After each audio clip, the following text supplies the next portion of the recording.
Hello, everyone. Welcome to August. It's the last full month of summer in the Northern Hemisphere and the last full month of winter in the southern part of our planet. To explain this month's animal message, I have a little bit of a story to tell you. Lucas and I, we walk every day among our friends in the nature preserve next to our home. It's right there. I'm pointing right at it. There's Elder, who's right at the top of the hill. He's a large old maple tree I can see right here from my office window. There's the deer, and this time of year, their fawns are starting to shed their spots, but they're still sticking pretty close to mom. And there's a buck with a wounded leg who, 3 years after that injury, is somehow still here, still walking, still moving through his days, old wound and all. I see him often enough now that I've stopped feeling sorry for him, which is how it's been over the last couple of years, because now I realize he's teaching me something about myself. So here's what I've come to believe about the animals in our lives after years of letting them teach me. They don't just love us unconditionally, they mirror us. The moose in Anchorage that I talked about in June showed me exactly where my fear lived, long before I had language for it.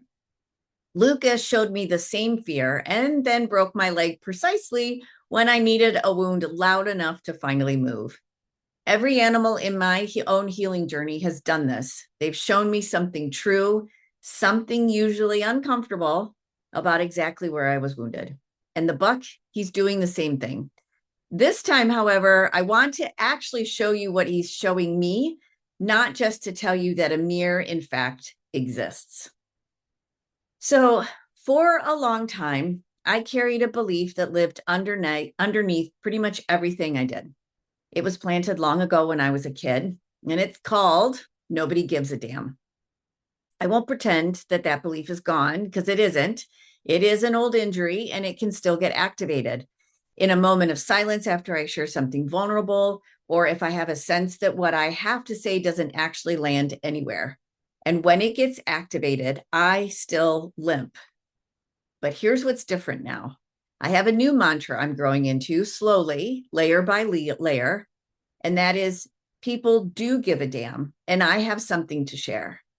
I didn't move from the old belief straight into this new one. I'm not standing here or sitting really fully healed, fully confident, wound erased. I'm adjusting my gait.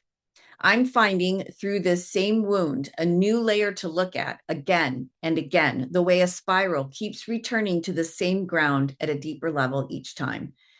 That's exactly what the buck is showing me. He didn't wait for his leg to be perfect before he kept living his life.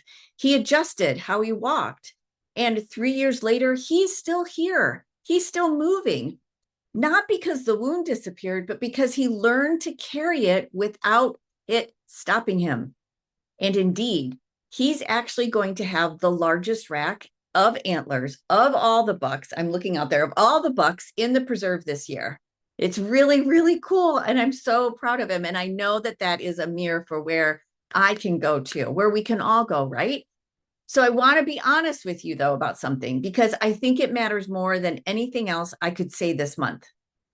You are not going to be whole, you're not going to become whole by August 31st, and neither am I.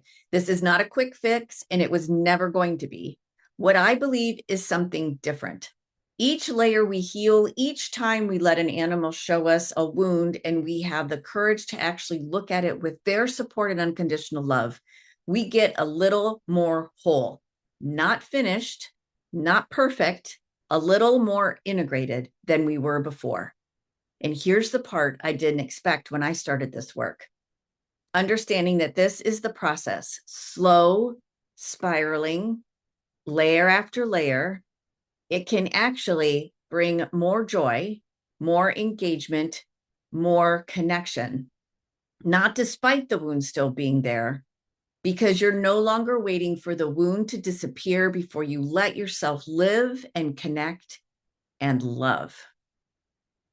And I want to say something else very clearly because I believe it so wholeheartedly. I don't think we will stop hurting each other as people, as a species, until we heal ourselves first. I don't think we'll stop hurting this earth or the animals on it until enough of us do this inner self-reflective work. Not because anyone is bad, because wounded people and wounded systems hurt others, often without meaning to, often while believing they're doing the right thing. This isn't abstract for me. It's the actual reason why I do this work of animal communication. Healing isn't a side benefit of animal communication. I believe, in fact, it is its entire point. So when you heal a layer, really integrate it, the way the buck integrated his wound, the way I'm still integrating mine, something shifts in how you move through the world.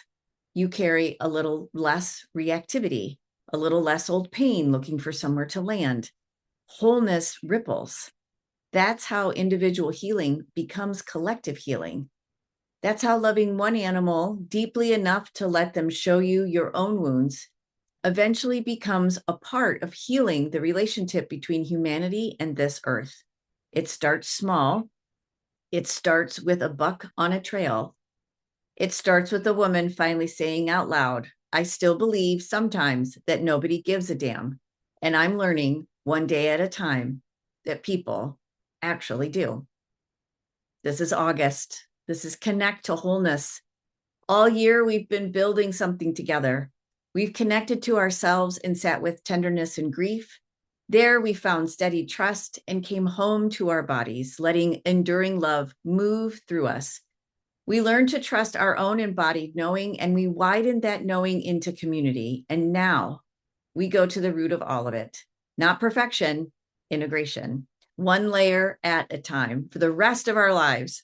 This month, I want to invite you to find your own mirror, the animal who's showing you something true, even if it's uncomfortable. Let them show you, let yourself look. You don't have to heal it all this month.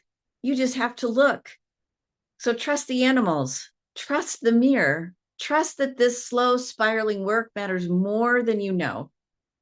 And thank you so much for being here. And I cannot wait to hear what unfolds for you this month.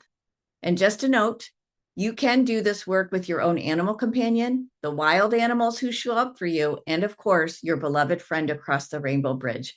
And you don't have to pick just one because each one's a different mirror for a different reason. So I encourage you all to connect with those animals, see what they're showing you, and watch things unfold. Please take care and keep in touch because I'm here, and have a great and wonderful August.